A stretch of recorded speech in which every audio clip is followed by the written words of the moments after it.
ADR అనే ఒక సంస్థ ఉందండి. అదంటే అసోసియేషన్ ఫర్ డెమోక్రటిక్ రిఫార్మ్స్.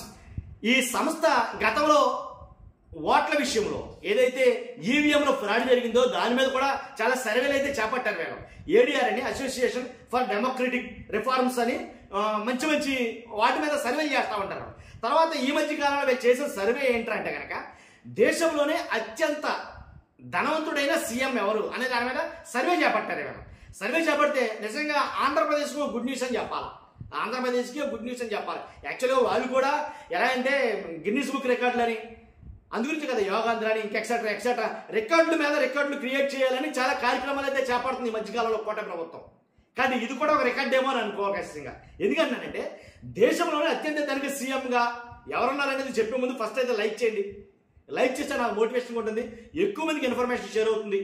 కొత్తగా మన ఛానల్ చూస్తే పక్కాగా సబ్స్క్రైబ్ చేయండి. మీ అమూల్యమైన అభిప్రాయం ఖచ్చితంగా కామెంట్ రూపంలో తెలియజేయండి ఈ వీడియోకి మాత్రం. ఎందుకంటే దేశంలోనే అత్యంత ధనిక సీఎంగా ఒక సీఎం అయితే కనుక వాళ్ళు అనౌన్స్ చేయడమే జరిగింది అండి. తర్వాత అసలు బాగా పేద సీఎం ఎవరైనా కనుక మమతా బెనర్జీ గారండి. ఆమె ఆస్తుల విలువ 15 లక్షలు. మమతా బెనర్జీ గారి ఆస్తుల విలువ ఒక సీఎంగా ఉండి కూడా ఆమె ఆస్తుల విలువ ఎంత అంటే 15 లక్షలు. బాగా పేద సీఎం ఎవరంటే మమతా బెనర్జీ. దాంట్లో ఎలా లేదు, దాంట్లో ఎలాంటి డౌట్ లేదు. కాబట్టి అలాగే రెండో స్థానంలో మాత్రం 30 కోట్ల ఆస్తులతోటి రెండో స్థానం కాదు, రెండో స్థానంలో కూడా 7వ స్థానంలో సీఎం మన పక్క రాష్ట్రం సీఎం ఎవరైతే రేవంత్ రెడ్డి గారు ఉన్నారో ఆయన 7వ స్థానంలో ఉన్నారు. రేవంత్ రెడ్డి గారు 7వ స్థానంలో ఉన్నారు. అలాగే ఎంత ఇంచుమించుగా 30 కోట్ల ఆస్తులతోటి రేవంత్ రెడ్డి గారు 7వ స్థానంలో ఉన్నారు. మరి మొదటి స్థానం ఎవరయ్యా అని చెప్పేంటా అని అనుకోవచ్చు మీరు.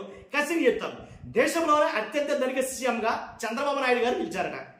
Association for democratic reforms ADR తెలిపింది ఆయన ఆస్తుల విలువ 931 కోట్లకు పైగా, అప్పులేమో 10 కోట్లు ఉన్నట్లు వెల్లడించింది.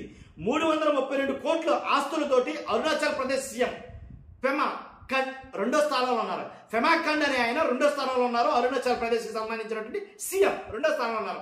మొదటి స్థానంలో చంద్రబాబు నాయుడు గారు. అలాగే 30 కోట్ల ఆస్తులతోటి రేవంత్ రెడ్డి గారు 7వ స్థానంలో ఉన్నారు. అలాగే అత్యంత తక్కువ ఆస్తులు ఉన్న సీఎంగా మమతా బెనర్జీ ఉన్నారు. ఆమె ఆస్తుల విలువ 15 లక్షలు మాత్రమే. ఇదండి. కాబట్టి నిజంగా గుడ్ న్యూసే కదా. గుడ్ న్యూస్ చెప్పినందుకన్నా ఫస్ట్ అయితే మీరు లైక్ చేయాలి. మీ అభిప్రాయం కామెంట్ రూపంలో తెలియజేయండి. కొత్తగా మన ఛానల్తో పక్కాగా సబ్స్క్రైబ్ చేయండి. Thank you.